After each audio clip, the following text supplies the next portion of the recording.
Evie, I'm gonna give it another minute because I see people like messaging me now. I'm gonna give another minute. Is that okay? Get started at 2:04. That's fine with me.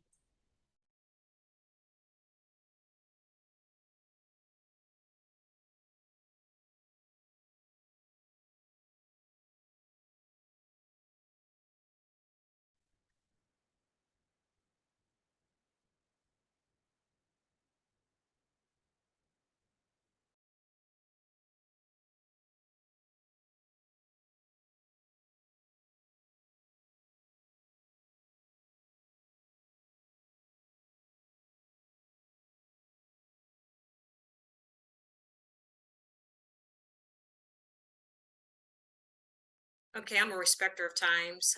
So I know people will start trickling in. I just want to welcome everybody to our presentation today, Housing Newcomers, a helpful guide to working with newcomer tenants. And I just want to do an introduction of our speaker today, my colleague, Ms. Evelyn Long. She is the National Housing Coordinator for Church World Service. Evelyn supports the CWS network in expanding affordable housing opportunities for newcomers and creating resources for clients, affiliates, and landlords. She is CWS point of contact for the Airbnb temporary housing grant. Evelyn also provides CWS specific training on housing to new directors and new housing support staff in the network, meeting with them regularly to gauge their housing needs and address any ongoing housing issues.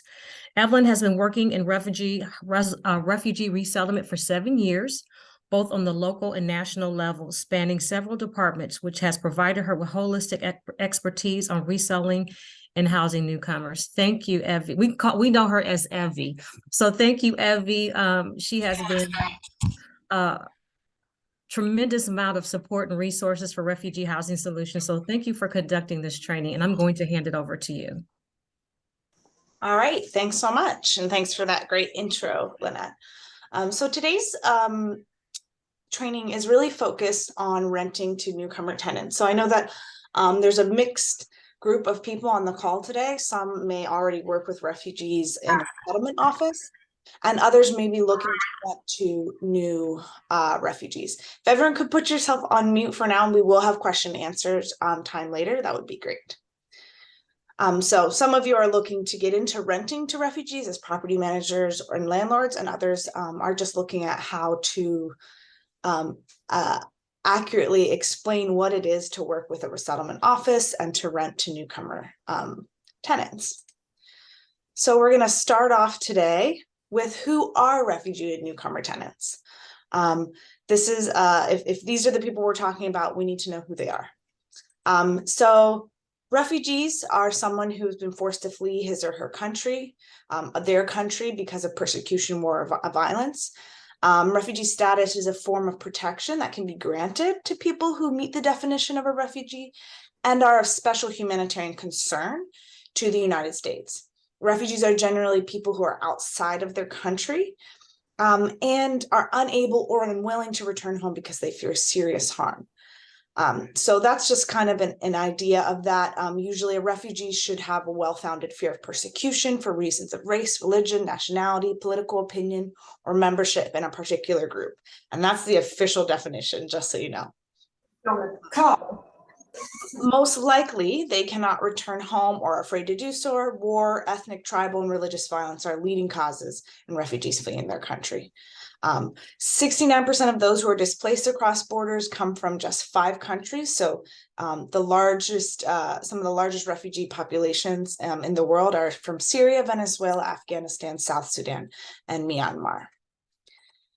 Special immigrant visa. So this would be another newcomer demographic.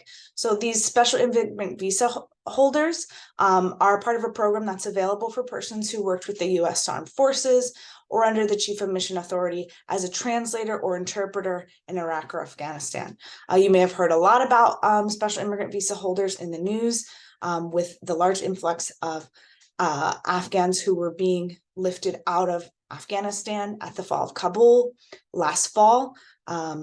We have quite a duty to serve these individuals who have put their lives at risk and their families' lives at risk to help our military. Asylees. Asylum status is a form of protection available to people who meet the definition of a refugee, which we just talked about. They're usually already in the United States and are seeking an admission at port of entry. So an asylee is very similar to a refugee, except instead of seeking that safety in another country before coming to the US, they're seeking that safety directly with the US, within the US. Parolees include a wide range of situations and applicants. When you're working with a resettlement office, tenants who have parole status would likely be one of the following categories: Ukraine humanitarian parole, Afghan humanitarian parole, Cuban parole, or Haitian parole. The government can choose to grant individuals humanitarian parole on a case-by-case basis or apply it to a specific category of people. So parole status requires those granted to change their status in order to stay long-term in the US. So again, there are different ways for the US government to depend upon this. The level of suffering experienced if the parole is not granted, or the effect or rejection might have on an applicant's well-being. So for all intents and purposes, if you're working with a resettlement agency and you work with a parolee, usually they're part of a parole program that is a specific group of people. So again, Ukraine humanitarian parole, which we call UHP, Afghan humanitarian parole, Cuban parole, and Haitian parole are probably the most common ones that you would come across. Other classes would be victims of trafficking. So human trafficking, also known as trafficking in persons, is a form of modern day slavery in which traffickers can lure individuals with false promises of employment and a better life. There are several types of trafficking. So probably most of us know those who have been sex trafficked into the US, but also a large amount of trafficking that happens would be employment trafficking. So individuals and their families could fall victim to many other serious types of criminal activity in the United States, including rape, kidnapping, stalking, manslaughter, all of those things that can happen to vulnerable populations.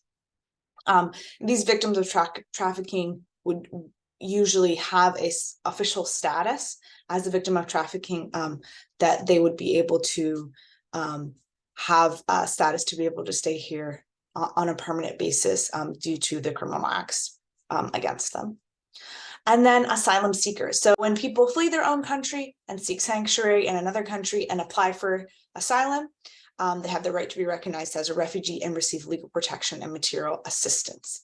So those are, this is pre-receiving your asylee status. When you do the application, then you're considered an asylum seeker. So why are we specifically talking about newcomer populations? So our newcomer populations, because they are a vulnerable population. They have extra barriers to accessing housing, different types of background checks than landlords and property management companies are used to. They don't have the physical social security card upon arrival, although they receive it within a couple weeks for most demographics. They're new to the country and dependent on resettlement agencies upon arrival. Newcomers, they do quickly become self-sufficient, but they do need assistance in getting started right when they arrive, like finding permanent housing, enrolling their kids in school, applying for jobs, all of those things that you need to do when you're starting a new life somewhere. And there's a lack of knowledge of US housing systems. So we know that identifying affordable and good housing is difficult, even if you're born and raised in the US. So newcomers are learning a new system and they may not know how to look for, find, or apply for rental units and homes. That's where resettlement agencies come in and partner with property management companies and landlords to be able to help our clients be successful tenants. And lack of traditional employment income. So most newcomers are either eligible to work upon arrival, even before they receive the social security card, or they're provided with the work documents within a couple of weeks of arrival. However, most need that housing in order to successfully apply and look for employment. We see that in our homeless population. It's very hard to maintain employment if you don't have a home base. And so what our agencies do is look to put clients first in permanent housing, and usually the employment status comes very quickly after that, and they're able to be more stable and stay long-term in jobs because they have that base need met. Newcomers who are served by resettlement agencies have access to other financial resources that they can use to pay their rent until they start working, usually within just a couple of months. Other unique factors for our newcomer populations would be different family makeup or family cultural situations.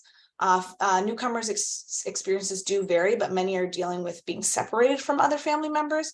So they may just be part of the family, right? So they may be expecting their spouse, some children, their grandparents, or even a parent to join them. A lot of newcomer cultures value the family unit above everything else. And so you'll often find multiple generations living together. Because of the multiple generations, you see a lot of diversity in income earners. So many newcomer families have several income earners outside of that traditional patriarch, matriarch, husband and wife or partner in the family. So it may be an older child that lives with them, or a single aunt or uncle or sibling that lives in the family. So what documentation requirements are there, and what are available alternatives to the traditional documentation you would expect a property management company or a landlord to need in order to rent their unit to a newcomer? So newcomer documentation, newcomers arrive with a variety of documents, US government issued and country of origin issued. For credit checks, newcomers, obviously they're new to the country. They don't have a credit history in the US. Therefore, usually running that traditional credit check isn't going to be fruitful, not because they have low credit, but because they have no credit because they haven't been in the country long enough. So resettlement offices usually provide some kind of promissory note or a note of intent, basically to show as kind of proof of income and the ability to pay rent according to whatever financial assistance the family or individual will receive until they start working. The HUD has put together a great document and resource for landlords on what to do for individuals in that unique situation where they just don't have the traditional credit history in the US because they haven't lived there as long. Extensive background checks. So refugees, SIVs, parolees, and other newcomers in the populations are some of the most vetted individuals, both already in and entering the US. The reason we mention this is, again, because they do not arrive with that initial social security number. And when they do get it, it's brand new. Doing a background check for them isn't going to be super fruitful anyways, because they don't have any history of anything in the US.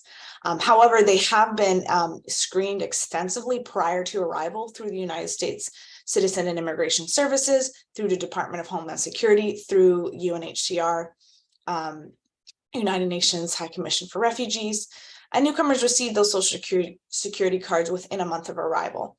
So again, they will receive them and you would be able to put them on file as soon as they receive that documentation.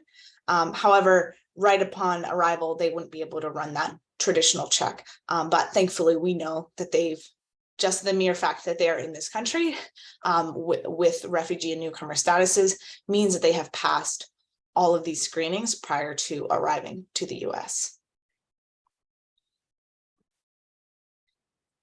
So some examples of available identification documents for newcomers. So newcomers with different immigration statuses may have different identification. So for example, those who come with refugee status may be provided a travel letter. So those are specifically for refugees who have no passport or have an expired passport in order to allow them to travel internationally to the United States for resettlement. And this document is able to be utilized as a photo ID until they receive their social security card and or employment authorization document and driver's license. It's important to note that refugees, although they receive an employment authorization document, which is a photo ID, they do not need that employment authorization document to work. They're eligible to work upon arrival.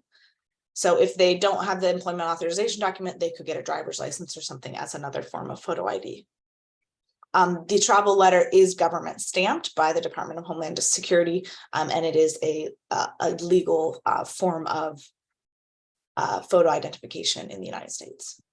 I-94 an immigration status document that does not include a photo. However, it does include an A number, which is their alien number, which is an identifying case number that stays with a newcomer until they apply and are granted citizenship. That number will be the number that's on their citizenship, their naturalized citizenship document. So whereas an office may not be able to provide you with a social security number right away, they may be able to provide you with an A number so that you have an identifying number that is attached to a government document. So the I-94 is probably the most important document that a newcomer will have, and really is tied to what their immigration status is. And again, that A number, which is the most important number besides the social security number for newcomers. Certain passports and national ID. So some individuals may have a national ID or a passport from their country of origin, which could serve as a photo ID. Sometimes those are they're expired. Sometimes they're old, but they would still have a lot of the information you need. But many do have ones that are up to date and current. EAD and social security card, I put eventual there because newcomers who are served by resettlement offices usually are eligible for social security cards and EADs upon arrival. So refugees and special immigrant visa holders, or SIVs, they're eligible to work without receiving an EAD, while other newcomers may need to wait until they receive their ID to start working. Social security cards are applied for within a week of arrival for refugees. For other demographics, they may need to wait for their EAD to arrive. Usually those social security cards arrive within 2 weeks, and newcomers can start working very quickly. Travel assurance. This is an additional document. Most newcomers who are served by resettlement offices receive a travel assurance. This would be especially true for refugees and SIVs and some parolees. This document is really the only accessible document for a resettlement office prior to the newcomer's arrival. So this is basically the notification to travel and the assurance that that case is coming and will be served by that particular office. So it could be a good document to secure housing prior to the arrival of the tenant, in order to secure that unit and be an identifier that says that this office will be serving this case, and these are the individuals that will be the tenants. And then as soon as they arrive in person, you can get all of those other documents. So just some FAQs. So frequently asked questions that we're going to use to kind of talk a little bit more about what it will be like to rent to newcomers. So number one, how do newcomers pay for housing upon arrival? So there are a lot of different types of financial assistance to newcomers, a myriad of programs and financial assistance. Some programs that most offices do have to support clients would be the reception and placement program. So the reception and placement program is a program of the United States Refugee Admissions Program, or USRAP, and is funded by the Bureau of Population, Refugees, and Migration, PRM. It's a 90-day program intended to support newcomers with adjustment at the beginning of their lives in the US. So that program has financial assistance. It's a one-time payment, but it's per case member. Currently, it's $1,075 per case member. So that means the 2-year-old gets allocated that much, and so the parents. Plus an additional $200 that offices can allocate to the most vulnerable cases if needed. Another common program that many offices may have would be the Match Grant program. This is a 6-month program, which is funded by the Office of Refugee Resettlement, or ORR, which is within the Department of Health and Human Services. This program has flexible funding to support clients for 6 months, and can be a client who's enrolled, for example, in the reception and placement program could also be enrolled in the Match Grant program. Preferred Communities, this is a program that's also funded by the Office of Refugee Resettlement within DHS. The enrollment period for this varies. This is a more long-term program specifically for vulnerable populations, those clients who may come with extra health issues, etc. So resettlement offices may have all the supports that I've listed, or they may just have one of them, and they may also have additional private programming and funding. The other supports that most offices have are some kind of employment program, whether that is through an internal program or a partnership. And most newcomers are eligible for those job programs for up to 5 years of job assistance. So while the employment program is not I would say directly paying the rent, what they're doing is ensuring that clients are in gainful employment and doing budgeting with them to make sure that they're making enough to pay for the units and housing that they have, along with all their utilities, etc. Additional government supports in case of emergency. So many newcomer populations do qualify for programs like emergency rental assistance, as well as some housing subsidies, depending on their financial situation. I know Lynette and the other RHS team have done some really great trainings on what public programs that can help fund housing are available to newcomers. So definitely check that out on Refugee Housing Solutions website. And again, the promissory note resettlement offices do provide a promissory note or letter of intent as a proof of income for the family or the tenant. And that document just details information on the family that will be arriving, the information about their background checks, and including details about what funding that specific family that you will be renting to has access to. So they have funding for this many months, et cetera, et cetera. This is when they'll be connected to their employment office, et cetera. So now that we know about, what is available to newcomer tenants in order for you to rent to them, if they have all of these things available, what else makes them good tenants?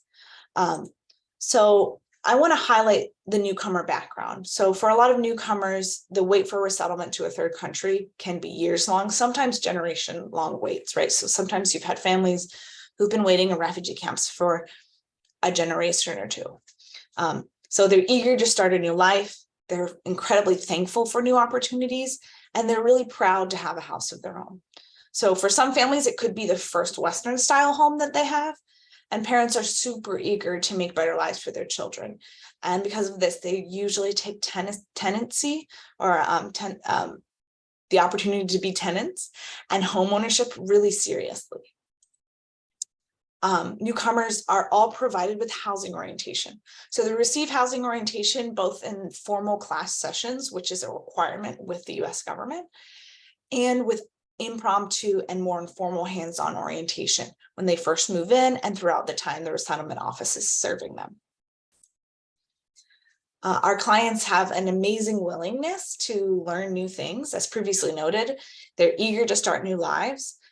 For some, everything is new. And so learning new things is the norm, and they really tackle all the tasks that are put in front of them. And for others, it may just be slightly different from where they're coming from. So they're just learning a little about a stove that's a little bit different. The water is hot on the other side instead of the side they're used to, whatever the case is. The willingness to learn and thrive is really strong. And of course, desire for a successful start to a new life. First and foremost, the families who are arriving are seeking better life. They're in the US because there was an inability to live safely and fruitfully in their country of origin. So it's not a decision that's taken lightly. It was one of necessity to be able to come to the US. So they realize that living a full and successful life is the only way forward for not just their families, but also for others in their community who may be resettled later due to similar circumstances. So now that we know what makes our clients great tenants and newcomers great tenants, what makes working with a resettlement agency who serves them a good partnership? Holistic services. I really want to highlight this. So tenants who are supported by resettlement offices are not only receiving financial support at the start, but they are receiving holistic services that help the families to thrive. So that could include addressing mental and physical health needs, community supports, social service programs, youth and women's programs, and more. I always say that a good tenant is not only someone who pays their rent on time, but what makes a good tenant and the ability to have stability, et cetera, and pay rent and continue to lease from a landlord or property management company is having those support services, having good mental health, good family situations. All of those tie into being able to have stability in housing. Additional supports with tenants. When you rent to a newcomer tenant that's supported by a resettlement office, There's additional support in making sure that the rent is paid on time and maintenance requests are submitted quickly. Staff at resettlement offices are usually in regular contact with their clients, and so they work to guide them in good tenancy, especially within those first months. They're regularly checking in on them, so they'll be able to know when something's going on or a maintenance request needs to be made, and can help guide our tenants to do that in a timely manner. Some language support. So resettlement offices often either offer interpretation services or they can connect you with super affordable options. During the first 3 months, most offices would work to liaise with their client, which would be the tenant, and the landlord or property management company to ensure smooth communication. And again, as I mentioned, they would work to teach and guide tenants in property management communication with their landlord. And for example, like I said, fill out maintenance requests, submit a notice to leave if they're deciding not to renew their lease, or guiding them on how to bring an interpreter to ease communication if they need to talk to their landlord. They offer cultural liaison support. So staff at resettlement offices are cultural experts on helping not only their clients adjust to new life in the US, but also in helping the community understand the rich and diverse cultures within the community. So they're a wealth of knowledge and a great resource when you have a tenant that may be from a culture that you're unfamiliar with. And then national support. So the local resettlement offices are amazing supports, but landlords and property management companies also have access to additional housing technical assistance through refugee housing solutions. So now that you know what makes partnering with resettlement offices to serve newcomer tenants a great partnership, and you want to do that, how can you make your rental process newcomer friendly so that everybody benefits from the relationship? So first and foremost would be multilingual application processes. So investing in translation of your application in English and newcomer languages can be really worthy cost. So Spanish, Swahili, Arabic, Dari, Pashto, Ukrainian, all of these are common languages spoken by refugees and immigrants. Online and paper payment options. So new arrivals may need a month to open a bank account as they await their social security card and start their first job. Flexibility in the manner of payment can go a long way to ensure that your tenants are able to pay rent on time, no matter what their situation. Online and paper applications. So many newcomers are technologically savvy, but some are using computers for the first time when they arrive to the US. In addition, because their documentation looks different when the traditional information requested than the traditional information that's requested in an application, sometimes that automated system does not have the flexibility needed for either themselves or a refugee resettlement agency to apply for them on their behalf, even if they're a good candidate and they have all of these supports behind them. If it gets flagged and won't go through your system, then you're missing out on some great tenants. Flexibility with lease signing dates. So newcomers who are working with a resettlement agency are usually not in the country when housing is initially being secured for them. So usually that housing is being secured a week or two before they arrive. So allowing a resettlement office to either temporarily sign a lease on that behalf and then transfer the lease to the client's name once they arrive, or accept a promissory note allowing for access to the unit prior to the family's arrival to set up is super extremely important. As clients arrive, we want to make sure that they have beds and places to sleep once they arrive. They've usually been traveling for 18 to 24 hours. And so putting them into their permanent housing right away is super important. The resettlement office will arrange for interpretation and lease signing within a couple of days of arrival, sometimes the same day of arrival, depending when the family arrives. Another way to make your rental process newcomer friendly would be having utilities initially in a landlord or property management company's name or owner's name. This is pretty common in some areas, but in the same vein as having access to the unit early, it's very important that utilities are turned on and working when the family arrives. So that may mean keeping that utilities in the landlord or owner's name until the family arrives and can switch them over the next day. In those cases, usually our partners that we have may bill the tenant for the couple of days that it's not in their name. It's especially important, obviously, for electric and along and whatever heating source you have, especially in the winter months. Again, depending on the location. If you're in Florida, that might not be as big of an issue, but if you're in Nebraska, that's a really big issue. You want to make sure people have their heat on. Another would be another way to make newcomer friendly processes is maintenance requests, either having a paper form and online in multiple languages with pictures. So flexibility in how to make those requests is really helpful. There are some resources developed by Mercy Housing that are maintenance requests in several refugee languages that include pictures for clients who may not be able to read very well or cannot read at all. And so those types of resources are constantly being developed, especially through Refugee Housing Solutions and other refugee resettlement agencies to support landlords and property management companies that are renting to newcomer populations. There are some resources that I've mentioned throughout this training, and we will make those available when we kind of send this out afterwards to all of you who participated, so that you'll have access to those resources. So working with a settlement office can ensure your property management company has tenants for years to come. Unfortunately, the reality, right, is that this world can be a really horrible place, and that people are constantly being displaced, persecuted, and in need of a safe home. So when you partner with a refugee resettlement agency, you may be partnering to have reliable tenants and be supporting your community for sometimes decades. I know I've worked with certain property management companies for literally decades, which is really a really cool legacy to have. And national resettlement agencies and the US government are committed to serving those seeking safety and offer them a start at a new life, just like they have since the 1980 signing of the Refugee Act. And so you can be another partner with us as we welcome newcomers into the country that are just enriching our economy and also seeking safety to live their lives just like the rest of us. So again, newcomers will continue to seek security and a good life for their families. And the first step in all of their journeys is a safe place to call home, which is why we're so committed to building good partnerships with landlords and property management companies and owners in the housing sphere to make sure that we're all doing this not in a vacuum, but as a community. All right.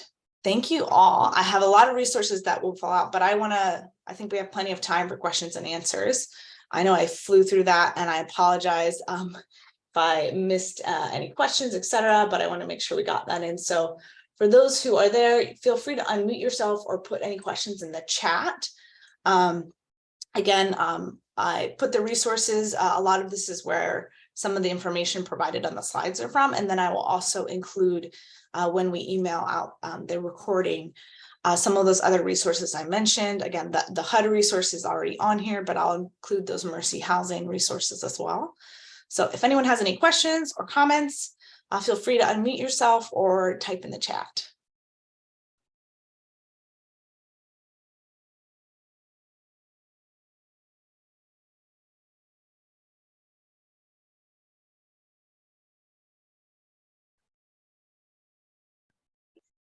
And if not, that's fine.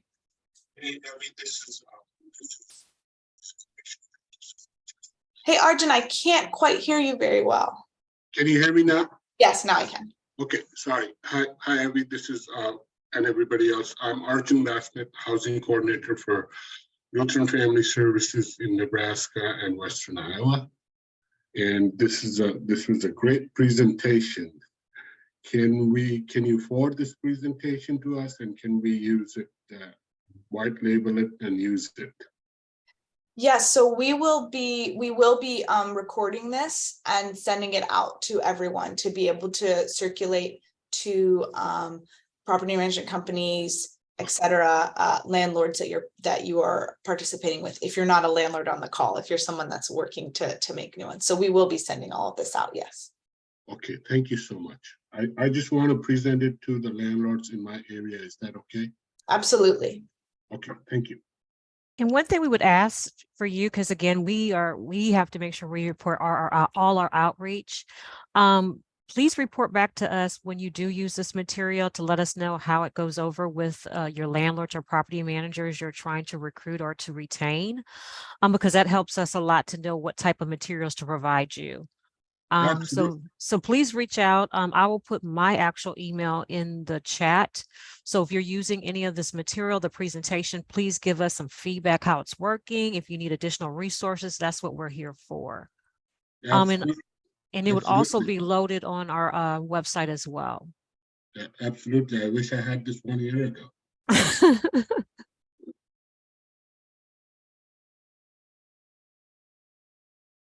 Any more questions?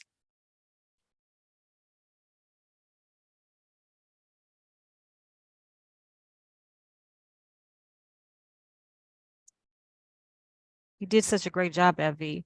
Again, I would like to thank Evie for giving Linda her expertise to us today. Again, all the information will be on our website and emailed out to you.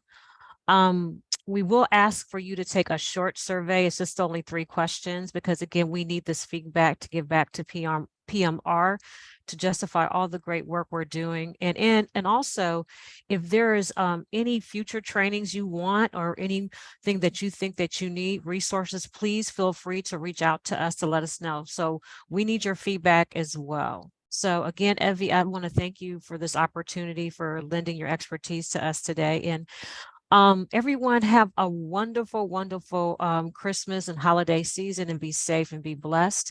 And I'm going to stay on a little bit if you have additional questions. And if so, I'll make sure I'll forward that to Evie. So Evie, thank you. Thank you. And again, please take this quick survey before you head out. I'll put it in the chat. And I'll hang on a little bit just in case anybody has additional questions.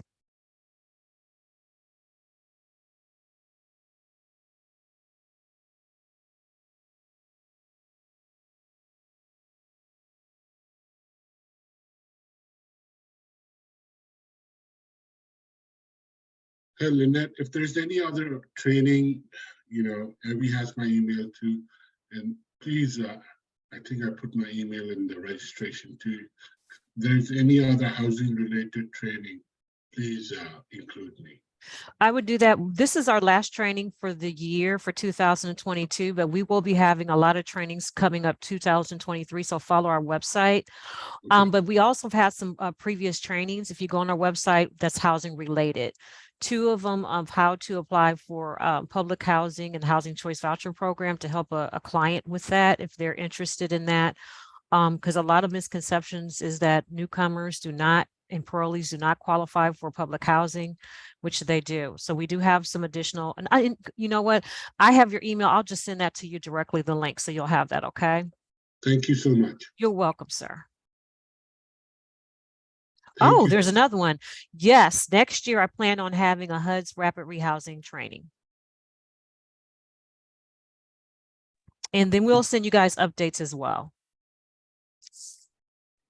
And everyone, please look at the refugeehousing.org website, and they do TA. Lynette, where I have refugee resettlement experience, Lynette has a crazy amount of housing experience, and she knows all those programs, etc. Is just an incredible resource. So I really do recommend looking at the website and all the resources there. And you could sign up for technical assistance if you're running into an issue or you need to know how can I, again, those questions that we've been going over, but it's just a really great resource. Thank you. You're welcome. Thank you. Take care. You can take care.